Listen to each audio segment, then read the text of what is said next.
Hi, Alex here. Even at this time and age, the concept of social justice is not very clear for a lot of people.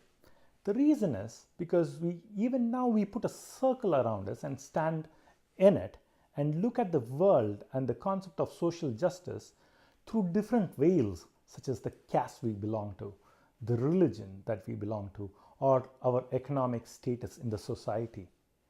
That is why when people look at the concept of social justice or laws and philosophies related to social justice, or even protests related to social justice through these veils, they get angry sometimes. They do not support such kind of protests and laws that are going to be implemented unless those laws and protests are going to benefit their caste or their religion in some way or the other.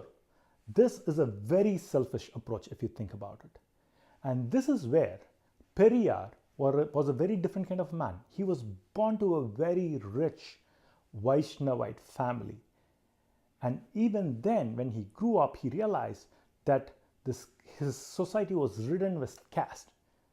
And he wanted to eliminate it and bring social justice. He fought against his own people to make sure that justice was delivered to everyone around him. Now that is selfless view of social justice, and that is a view we should all have. How do we get it is the question, right?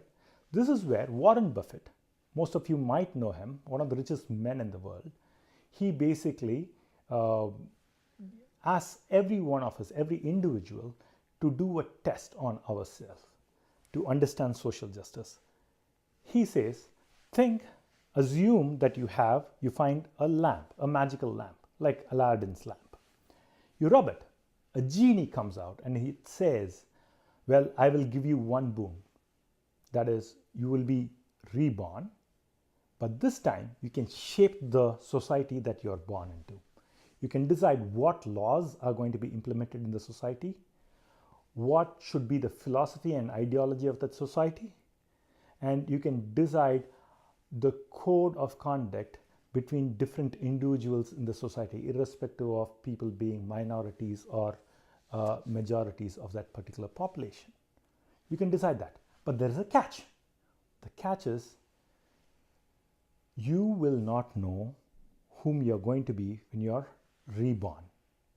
You might be the son of the richest man in that particular society, or you might be the son of a woman who was pushed into prostitution, not son, a beautiful blind daughter of a woman who was pushed into prostitution because she did not have any money. Or you could be born as a transgender, or you can be born as a child of an oppressed, a man belonging to an oppressed community who works as a sewage cleaner.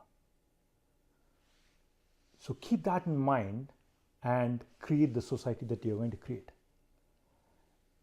When you are put in this situation, what happens? Till now, you could have been arrogant, thinking that I belong to a rich family, I belong to this particular caste that was a ruling caste, or I'm a Brahmin. But when you realize that your birth is an accident and you could have been anyone and you can be born as anyone, what kind of society will you create? I'm sure you'll create a society where even if you're born to the least of the least, right, in terms of caste or in terms of economic status, you want a society that will be just to you, right? The laws have to be just.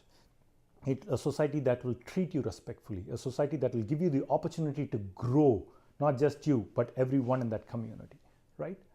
So next time you look at the concept of social justice, tear apart the veil in front of you. The veils such as your caste name, such as Pillai, Brahmin or Devar or whatever nonsense it is. Tear it apart and embrace social justice, because without social justice there is no humanity, and without humanity we are not humans, right? Thank you.